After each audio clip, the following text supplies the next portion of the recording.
ಎಲ್ರಿಗೂ ನಮಸ್ಕಾರ. ಒಂದು ದೇಶದ ಅಭಿವೃದ್ಧಿಗೆ ಆ ದೇಶದ ಹಳ್ಳಿಗಳ ಬೆಳವಣಿಗೆ ಬಹಳ ಮುಖ್ಯ ಆಗುತ್ತೆ.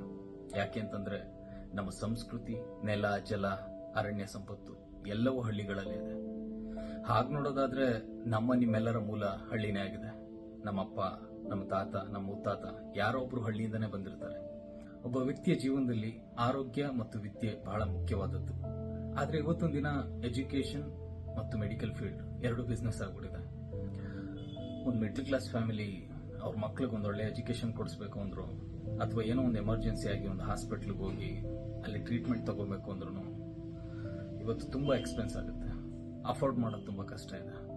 ನಮ್ಗಳ ಪರಿಸ್ಥಿತಿನೇ ಹೆಂಗಿದ್ರೆ ಇನ್ನು ನಮ್ಮ ಹಳ್ಳಿಗಳಲ್ಲಿ ಏನಾಗ್ತಾ ಇದೆ, ಅಲ್ಲಿ ಎಜುಕೇಶನ್ ಸಿಸ್ಟಮ್ ಹೆಂಗಿದೆ, ಅಲ್ಲಿ ಮೆಡಿಕಲ್ ಸಿಸ್ಟಮ್ ಹೇಗಿದೆ, ಅದ್ರ ಬಗ್ಗೆ ಆಲೋಚನೆ ಮಾಡೋದು ನಮ್ಮೆಲ್ಲರ ಕರ್ತವ್ಯ.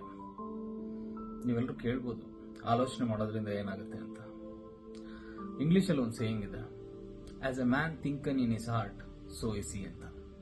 ಅಂದ್ರೆ ಒಬ್ಬ ಮನುಷ್ಯ ಏನು ಯೋಚನೆ ಮಾಡ್ತಾನೋ ಅವನು ಅದೇ ಆಗ್ತಾನೆ.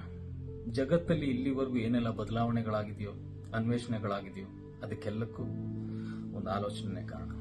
ಒಂದು ಋಣಾತ್ಮಕ ಚಿಂತನೆಗೆ ಒಬ್ಬ ವ್ಯಕ್ತಿಯ ಜೀವನವನ್ನ ಹಾಗೂ ಸಮಾಜವನ್ನ ಬದಲಾಯಿಸುವ ಶಕ್ತಿ ಇದೆ. ಅಂತ ಒಂದು ಆಲೋಚನೆ, ಉದ್ದೇಶ ಇಟ್ಕೊಂಡು ಬರ್ತಾ ಇರುವಂತ ಸಿನಿಮಾ ಹೇ ಪ್ರಭು ಅತಿ ಶೀಘ್ರದಲ್ಲೇ ನಿಮ್ಮ ನೆಚ್ಚಿನ ಚಿತ್ರಮಂದಿರಗಳಲ್ಲಿ ರಿಲೀಸ್ ಆಗುತ್ತೆ. ತಾವೆಲ್ಲರೂ ಬಂದು ಥಿಯೇಟರ್ ಅಲ್ಲೇ ನೋಡಿ ಇನ್ನಷ್ಟು ಒಳ್ಳೆ ಸಿನಿಮಾಗಳು ಮಾಡಲಿಕ್ಕೆ ಅವಕಾಶ ಮಾಡಿಕೊಡಿ.